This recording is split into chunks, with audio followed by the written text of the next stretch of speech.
పులివెందుల నియోజకవర్గంలోని వేంపల్లి మండలం చింతల మడుగుపల్లి గ్రామంలో బుడ్డశనగ రైతుల సమస్యలను రాజ్యసభ మాజీ సభ్యులు కాంగ్రెస్ పార్టీ రాష్ట్ర media chairman doctor Narreddy Tulasireddy పరిశీలించారు. రైతు దంపతులు నాగులయ్య ఈశ్వరమ్మ పంట పొలాన్ని కాంగ్రెస్ నాయకులతో కలిసి ఆయన సందర్శించారు. ఈ సందర్భంగా రైతులు తమకు ఎదురవుతున్న ధరల సమస్యలు, ఎరువుల ఖర్చులు, మార్కెట్లో జరుగుతున్న అన్యాయాలపై తులసిరెడ్డి దృష్టికి తీసుకొచ్చారు. దీనిపై స్పందించిన ఆయన రాయలసీమ, ప్రకాశం జిల్లాల్లో రబీ సీజన్లో బుడ్డశనగ ప్రధాన పంటగా లక్షల ఎకరాల్లో సాగు జరుగుతుందని తెలిపారు. ఈ ఏడాది దిగుబడి బాగా వచ్చినప్పటికీ సరైన ధర లేక రైతులు తీవ్రంగా నష్టపోతున్నారని అన్నారు. అందుకొట్టిన దానికి టిప్పుకు 10,000 అయింది. 3 సార్లు కొట్టినాము. ఇత్తిన దానికి సేద్యాలకు 20,000 అయింది. శనగలు కింటా 6,000తో 5 క్వింటాలు వేసినాం. 3 క్వింటాలు వేసినాం 4 ఎకరాలకు. అది లెక్కే. కూలోళ్ళకి అయింది 15,000. మళ్ళీ ఆడిచ్చిన దానికి కావాలా. ఈ పంట అందమా ఇట్లా వచ్చింది. రైతు ఆడ బయటకు వస్తాడు, అంతా నష్టమే. ధర అందమా ధర లేదంటున్నారు. ధరన్నా బాగుంటే గిట్టుబాటు అయితే అనుకోవచ్చు. అది తగ్గిపోతుంది అని చెప్తున్నారు.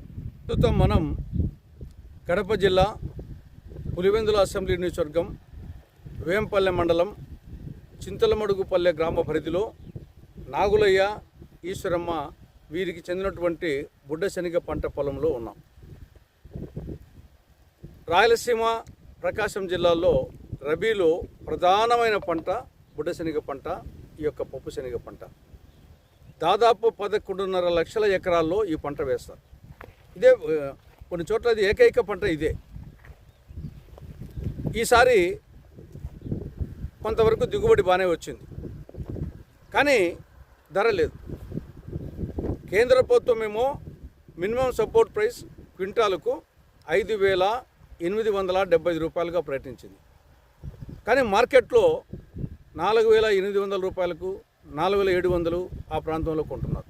అంటే ఒక్కొక్క క్వింటాల్ మీద, ఒక్కొక్క బస్తా మీద రైతు 1,000 రూపాయల వరకు నష్టపోతూ ఉన్నాడు. మరి ఎంఎస్పీ ప్రకటించింది దేనికి? రైతుకు మార్కెట్లో రేటు రానప్పుడు గవర్నమెంట్ కొనుగోలు కేంద్రాలు తెరిచి కొనాల. ఇప్పటికే 50% పంట అయిపోయింది, మిగతా 50% పంట ఉంది. కాబట్టి ఇప్పటికైనా వెంటనే ఏమాత్రం ఆలస్యం చేయకుండా బుడ్డశనగ కొనుగోలు కేంద్రాలు తెరవాలి. గవర్నమెంటు 5,870 రూపాయల క్వింటాల్కు కొనాలి. మార్కెట్లో ఏం చేస్తున్నారు? 4,800కు, తర్వాత మళ్ళీ దాని మీద 5 కేజీల తరుగు ఎక్కువ తీసుకుంటున్నారు మళ్ళీ. కాబట్టి రైతు విపరీతంగా నష్టపోతున్నాడు. ఇంకా ఏమాత్రం ఆలస్యం చేయకుండా ప్రభుత్వము వెంటనే బుడ్డశనగ కొనుగోలు కేంద్రాన్ని తెరవాలి. అది నంబర్ 1. రెండవది యూరియా కొరత. ఎక్కడ చూసినా రాష్ట్ర వ్యాప్తంగా యూరియా కొరత. యూరియా బస్తానేమో 266 రూపాయలు, కానీ ఎక్కడా దొరకం లేదు. బ్లాక్ మార్కెట్లోకి పోతే బస్తా మీద 300 నుండి 600 రూపాయలకు ఎక్స్ట్రా పెడితే దొరుకుతూ ఉంది. కాబట్టి ఒకవైపు గిట్టుబాటు ధర లేకుండా ఒకవైపు యూరియా బ్లాక్లో కొనాలంటే రైతు ఎక్కడి నుండి కొంటాడు? వరికి కానీ, జొన్నకు, మొక్కజొన్నకు, అరటికి, నూగుకు ఇది ప్రధానంగా ఇప్పుడు యూరియా అవసరం, కానీ కొరత తీవ్రంగా ఉంది. మూడవ అంశం రసాయనిక ఎరువులు ధరలు విపరీతంగా పెంచారు. కేవలం ఈ 6 నెలల్లోనే 2 సార్లు పెంచారు. మ్యూరేట్ ఆఫ్ పొటాషియం 6 నెలల కిందట 50 కేజీల బస్తా 1,400 రూపాయలు ఉంది. ఇప్పుడు 1,850 రూపాయలు.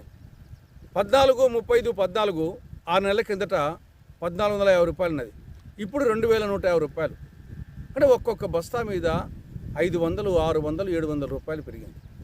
కాబట్టి గిట్టుబాటు ధర లేకపోవడము, యూరియా కొరత, రసాయనిక ధరలు పెరగడము రైతును ఎడాపెడా మొత్తం సమస్యలను చుట్టుకున్నాయి.